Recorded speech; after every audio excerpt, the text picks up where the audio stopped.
Hey guys, today I'm going to show you how to fix Adobe Premiere Pro missing audio waveform. The first way we're going to do is to go to the Edit tab at the top left, go to Preferences, and let's click on Audio right here. Make sure that Generate Waveforms automatically during import is checked, and you can click on OK, close Premiere Pro, and reopen Premiere Pro again.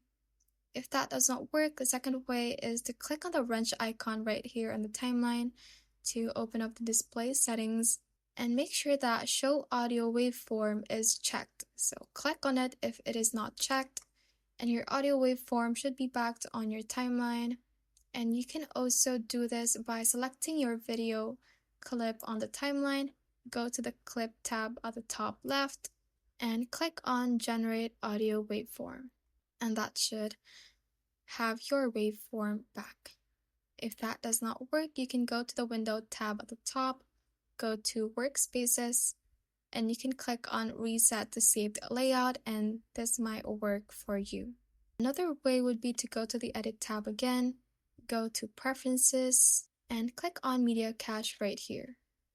What we're going to do is to delete media cache files, and this might help on deleting temporary files to improve the performance of Premiere Pro. So just make sure that Delete Unused Media Cache Files is selected and click on OK and hit OK again. Save your project and close Premiere Pro and reopen it again and see if that works for you. Thanks for watching, and if you found this useful, hit that like button and subscribe for more videos like this.